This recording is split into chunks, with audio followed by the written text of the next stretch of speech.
everyone!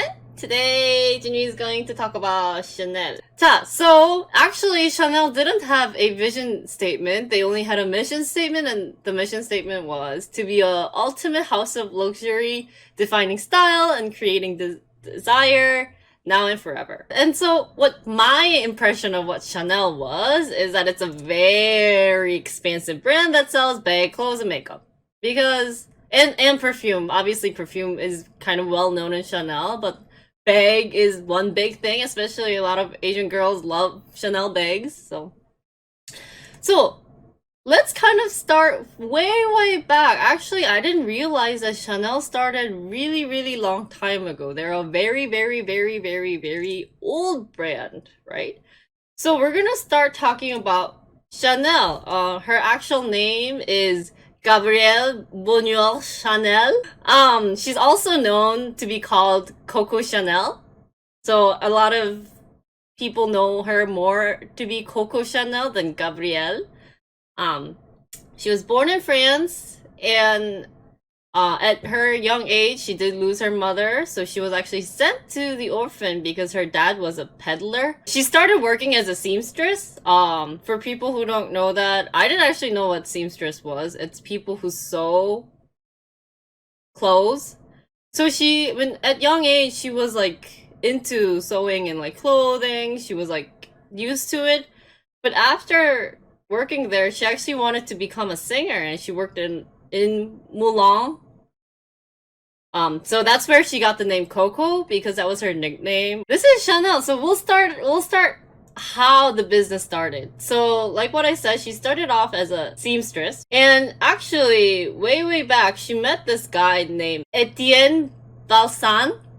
He was an ex-cavalry but rich man, so they were lovers at the time. And he actually helped her open a boutique in Duvel, and what she was selling there was more like accessories and jewelries at the time. And later he introduced her to a guy named Arthur Edward Capel, who is this guy, and ended up kind of liking this guy too. So maybe we could say that she kind of cheated, right?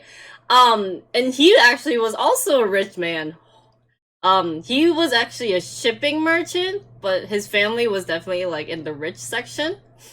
So it kind of became an affair with the other guy. And it was kind of ironic because Balsan introduced Chanel to Arthur, this guy, but they actually, had a thing.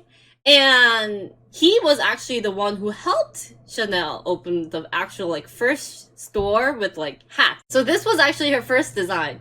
So she started selling hats. These were like the style that she wore. And Chanel wanted something that was like simple but still elegant. Because at this time in 1910, everyone was just like super fancy. Just like blah stuff, but there wasn't any like definition of simple clothing. So after she started her hat business, she moved on to selling clothes. How she actually started selling clothes was that one day she had this old like jersey, and she refined it to her style. And this was actually the jersey that they were talking about in the reading. And she was like, it was like a chilly day one day. It was so chilly. And she's like, I'm gonna wear this, but I'm gonna like refine it, Maybe I'll like have this like thing on, and I'm gonna look really like fancy, And she just walked down the street, and a lot of girls were like, where did you get that? That looks so cute. Like, oh my god, like, can you make me one? And she was like, oh, yeah, like, I sell these. Like, she was like, maybe I'll start selling these because a lot of people like my fashion. So that's how, she started selling these. And why this jersey thing got famous was that back then, everyone was just more like elegant. It was just always dressed up, and there wasn't anything that was like casual at this era. So this actually became kind of a new like fashion boom, right? And she actually said, my fortune is built on that old jersey that she put on because it was cold in Duvel, and she later added different stores related to it. So that's how she started making clothes, right? This clothes actually got really famous. Not only did she open in Duvel, she opened in other places. And 5 years later, you can see that her business really got popular. And at this time, there wasn't any good clothes shop, you know? Like right now we have like Chanel, I don't know, Louis Vuitton, Dior, all these like fancy brand. But back then there wasn't some like named brand that everyone was like, oh my god, like that clothes is so pretty and like so fashionable. So Chanel, like every girl wanted to buy Chanel at this time. So she got really rich, and in 1918, she opened a house called Gutil House at 31 Rue Cambon in Paris. So Chanel made a customized outfit for all these rich people. Chanel started this, but later in like 1940s, they actually had a rule of like how to own a couture house. It had to have like some staff workers. You needed 15 staffs who was working full time. You needed at least like 20 full-time technician workers. If someone wanted you to like make one for you, it cost from $20,000 to $80,000. And wedding dresses actually could go up to $150,000 just to have your maid own for private clients. So this was actually how they made it. This was very good for rich high-end people. They're like, wait, so there's this really cool brand. They not only they make it simple design, but they can make it super fancy. After dealing with all these rich people, right? She was like, some of these rich girls actually smell really bad. So in 1921, what happened was that she's like, I want something that smells very, you know, like soapy, you know? And they did have fragrance at this time, but it was just like using citrus such as lemon and orange. So what happened with those like fresh perfume was that it didn't stay on for too long, and she developed something called NO5, called number 5 Chanel. This is something that you guys should know, must know. This is like the brand that like made Chanel. It's pretty expensive. So at this time, they could have used aldehyde, but the bad thing about this type of perfume was that it was too strong. Like the scent was way too strong. So how she actually got started in making this was that she went to this party and she met this guy named Ernst Boch, who's a Russian man. And he actually ended up becoming Chanel's very famous perfume making person. And how they met together was that his heritage was in France. So because this is at the time of World War I, he was mandatory to go back to Paris, although he was working in Russia. He was like, you need to come, serve the military. And so he's like, okay, I did military. Now I have to go back to my job, but the job didn't offer him work to do. So he's like, I need work. So the Duke of Russia was like, hey, I know this girl who lives in France, and I think she's interested in making perfume.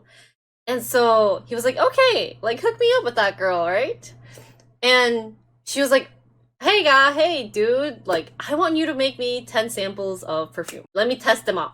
And he prepared 10. He named it 1, 2, 3, 4, 5 at 20, 21, 22, 23, 24. So that's 10. And Chanel picked number 5. Maybe that's why it became number 5.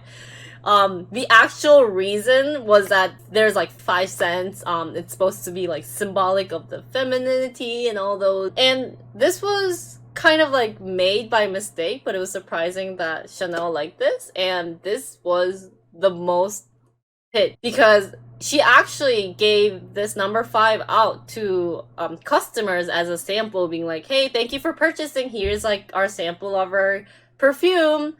But it was just like so good, the smell was so good that they were like, hey, I want some more, everything, you know? So she ended up selling these, and it was like super good. So that's how they started the perfume business of Chanel. These are different perfumes that was like made in Chanel's line. Obviously it's not only number 5, there's number 22.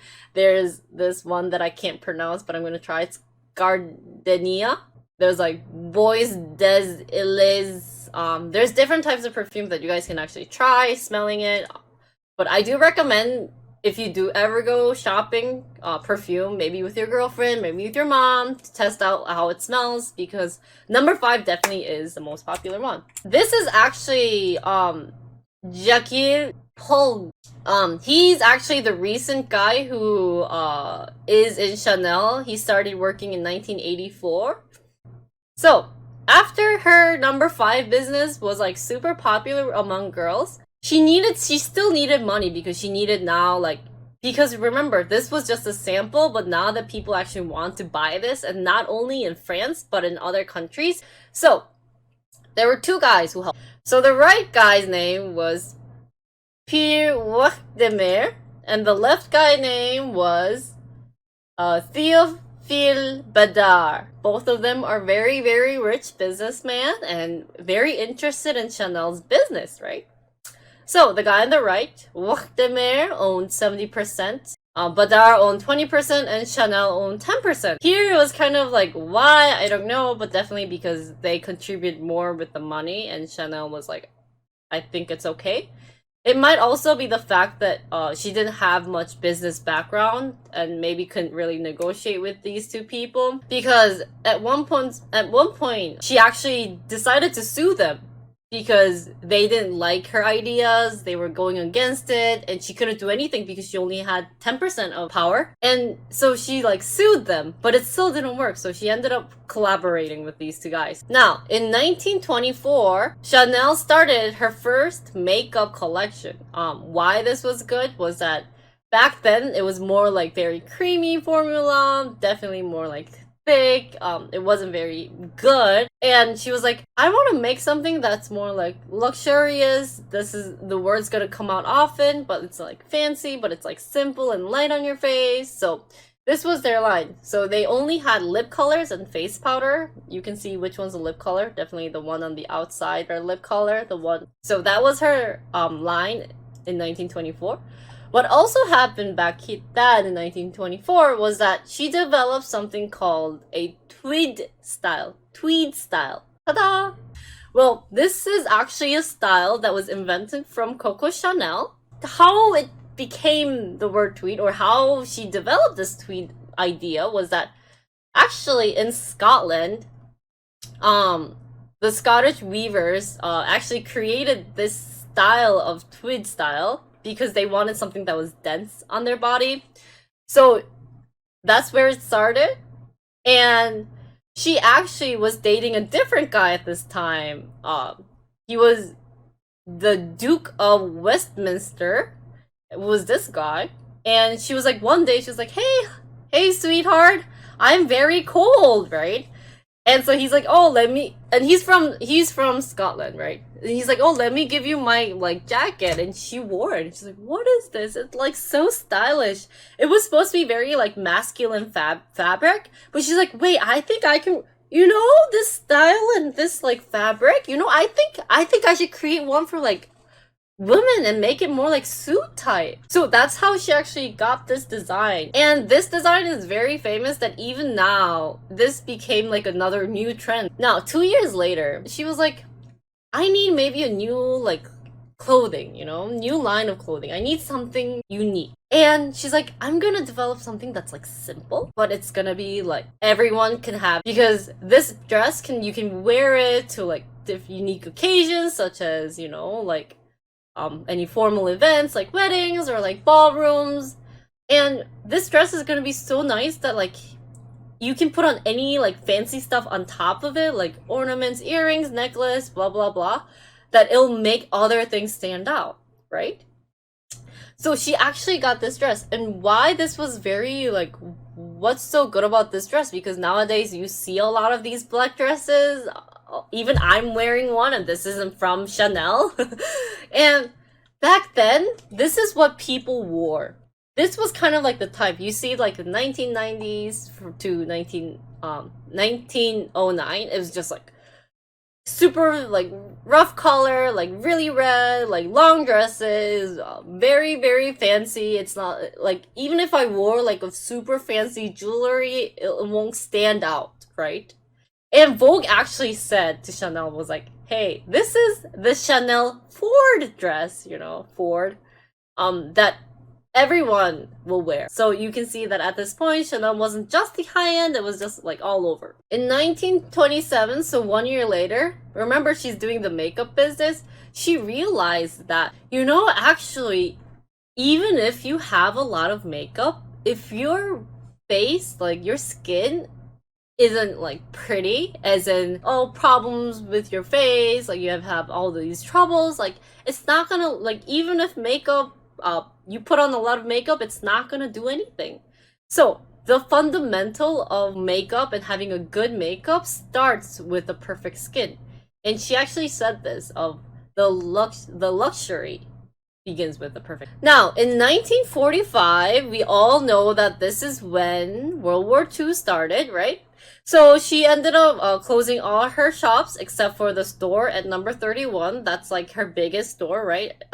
In Paris. But the reason why she couldn't close that shop was that, so this goes back to world history where it was conquered by the Germans, and the Germans actually established the headquarters near the 31 Rue Cambon, her shop that was open. And the funny thing was that Chanel was actually, the demand for the perfumes and the accessories to the soldiers was actually pretty high. So I'm guessing a lot of their wives wanted the Chanel perfume, even if there's a war going on, or maybe they want. And at this time, she was dating another guy named Hans Gunther von den Glark. And he was actually a German intelligence officer. So it wasn't good news for Chanel because they were conquered by the Germans.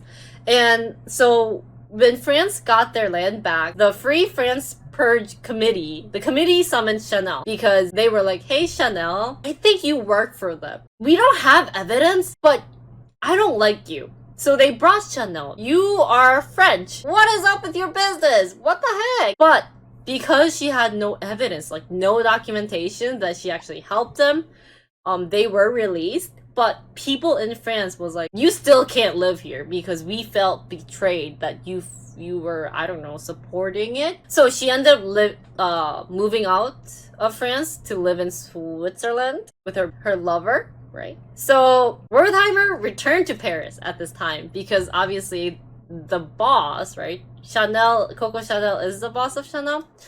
She had to leave in France, so Wertheimer came because he had the 70% of the thing. He's like, hey, I'll be in control of the business. I'll be working with Chanel and everything. But she didn't really like it. Later, she secretly came back to France and she was like, we're gonna make Chanel better, because we had bad reputation that people thought we were working with the Nazis. Well, we're gonna start a new fashion line. And people loved her again. She's back again on track after the World War II. A lot of things did happen in between, but she's still like the top brand at this time. So after that, she wanted something as a new style. So girls back then had to hold big bags, and it was always like you had to hold it on your hand or your arm, and it was just so heavy. So she's like, we're gonna make a new fashion again. And maybe in 1955, this is when you guys should be like, hey Chanel, why did you make bags? Because it's so expensive that all my girlfriend wants like a Chanel bag, right? She made a new style of a shoulder strap, and this is still like popular these days. But why this was important was that not only you could hold it in your hand, but you can put it on your shoulders, because she realized that for just regular girls, like not the high-end girls, modern women need to have their hands free when they like attend a social function. So she did it like a double chin shoulder strap. In 1957, they developed something called a two-tone shoe. It's just basically, it's two different colors. It's supposed to represent where like the nude color would be to lengthen your legs. So if you think about it, if you have short legs, and if you add nude color to your legs and its heel, then it makes your legs look longer. Now the black cap is to like make your toes like tiny and small. So at this time, what they're trying to imply was that it's like long, pretty elegant shoes, right? So this is actually, if you were to look at it, of someone wearing it, this is how it's gonna look like. So in the picture, you can see that the girl's leg actually do look long with the nude color, because it's black and white picture, you can't tell the difference, and the black makes a very like stand out. I think at this time Chanel got the most money. They were like the rich folks. Coco Chanel was keep making new designs, But in 1971, what happened was that Coco Chanel passed away at age 87. And even before she died, she still was working on new design. It was just normal day. Her last day to her worker was that, you see, this is how you died. So the first lady of France decided to do like a hero tribute of Coco Chanel, and even after Chanel passed away, they made a movie of Chanel's history, which you guys should watch. Apparently it's very fun. What happened after Chanel? Well, this guy, doesn't his last name look very familiar? Right?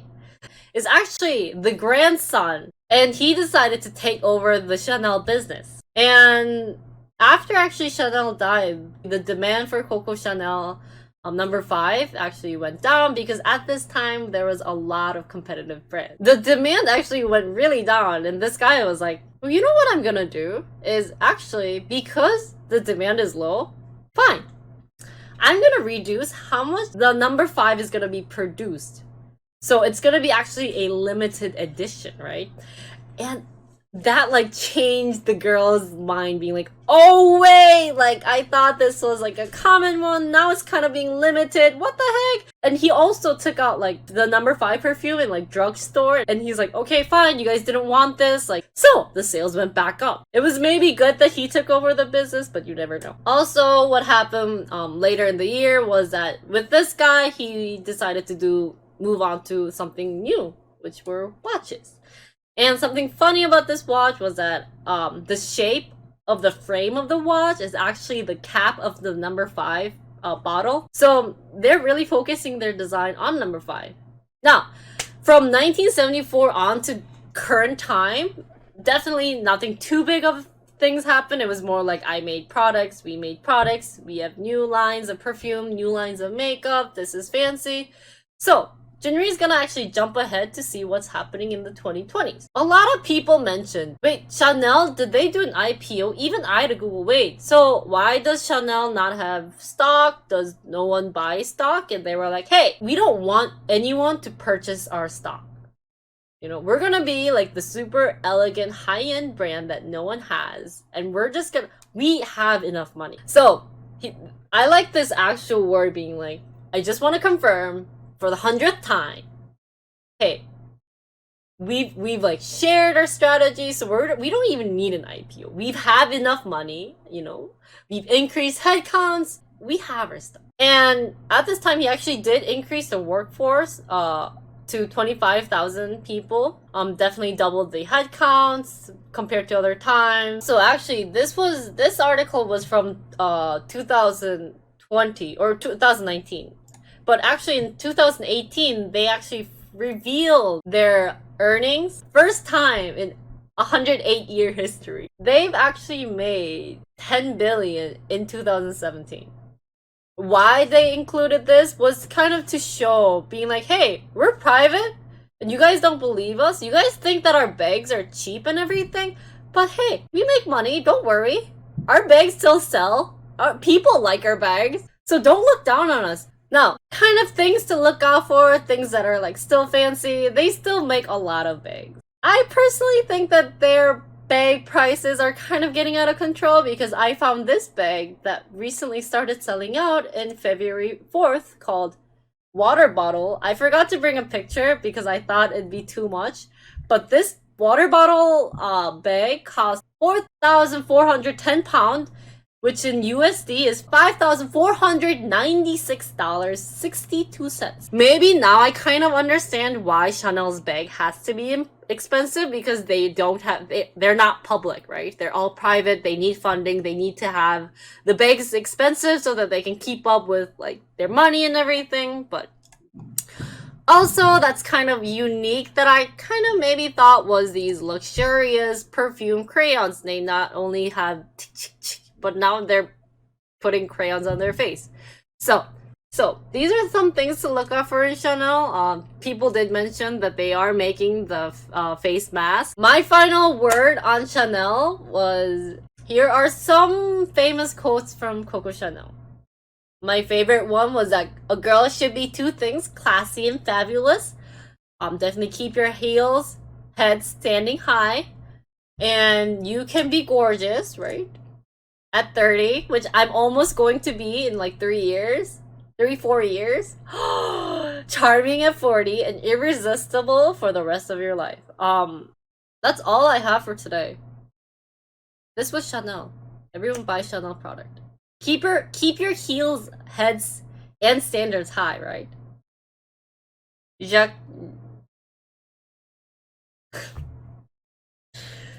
Ugh, French name so hard. How much is the bottle in US? I actually didn't check. Let me check. 미안해. Is it Jacques? So the number 5 costs $340, guys. $340. But anyways.